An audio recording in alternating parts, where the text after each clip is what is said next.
Often, we moved to different places. It was just my parents, my big brother, and me. For me, the hardest part about all this moving, I always had to make new friends every time. I mean, yeah, I'm 15 and I try to be in sports, but it's still hard. I don't quite remember everywhere we've lived. There was one town we lived in that I can remember as if it were yesterday. Let's just say, I'll never look at clowns the same way again. Now, before I start, I probably should tell you, I'm actually an orphan.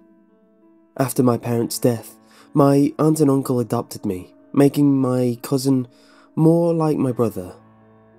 Those are the people I'm in the car with now. The first night at that house, after I did my business, I went to my room and got in bed after turning on the radio to my favourite station. I shut off the lights and closed my eyes, but I just couldn't shake the feeling that someone was watching me. So I sat up and looked around. There was nothing I could see. I just lay back down and closed my eyes. Suddenly, I heard something in the darkness of my room. What was that? Scratching? I got out of bed in curiosity to find the source. It sounded as if it were coming from the closet.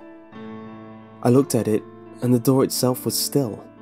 That I could see, though there was an eerie, red light illuminating from under the door. I noticed that the new scratching grew louder, and the knob to the closet door began to jiggle as if someone were trying to open it, but couldn't. Out of my stupid actions and curiosity, I went to the closet and grabbed the knob.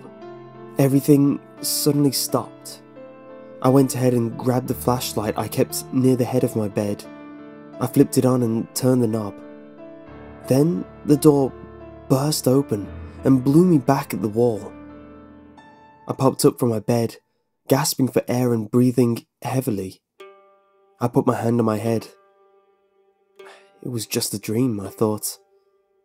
Then I heard the sound of crackling bones.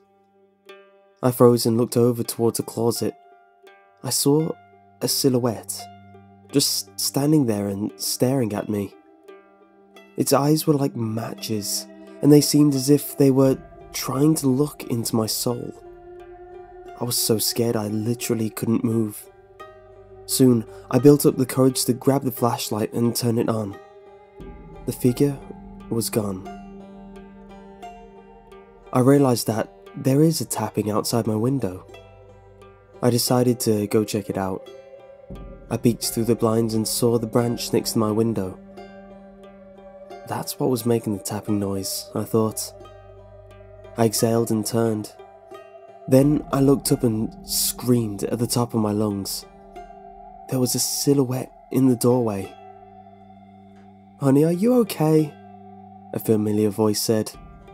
The figure turned on the light. It was my mom.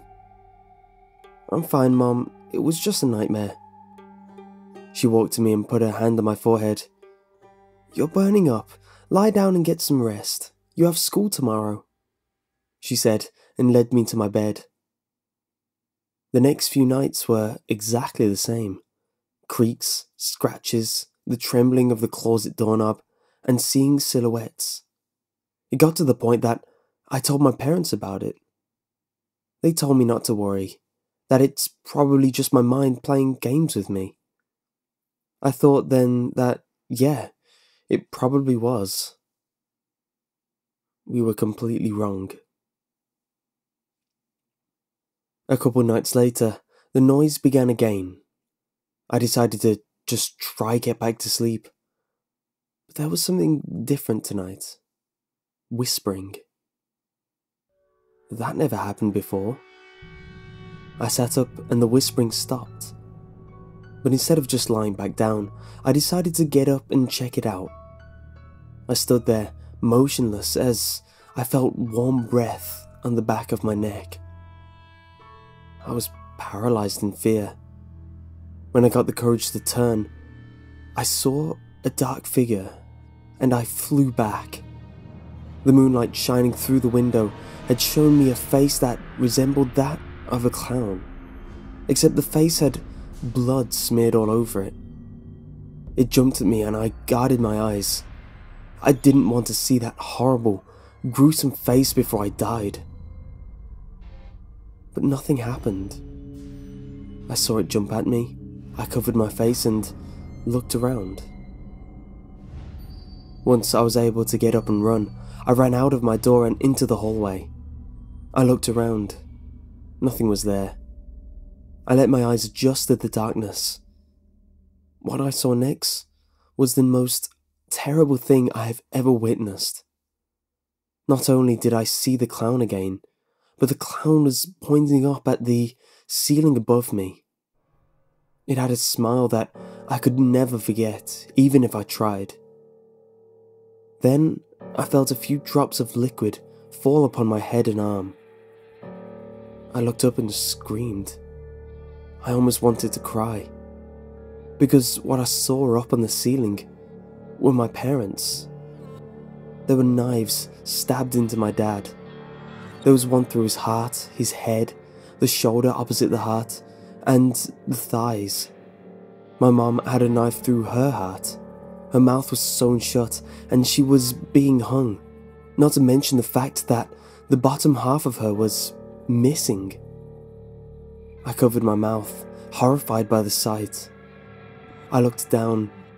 The clown was in front of me and stabbed me in the stomach. I fell back and was knocked unconscious. I woke up to the sound of police sirens and crying. Then my aunt ran over and hugged me tightly. I fringed in pain as she accidentally touched the wound. I asked what happened, thinking and hoping that everything I remembered was just a dream and the wound was from something else. My aunt then explained through her tears that she and my uncle would probably have to adopt me, seeing how they are my godparents. That night will haunt me until I die. I don't think any human could have done what happened to my parents. That gruesome night and sights is what holds me back from ever going to a circus or carnival. My aunt and uncle think that I should go to a psychiatrist. I don't think I'm crazy. I think what I saw actually happened, because I can still feel the breath on the back of my neck and the eyes staring at me.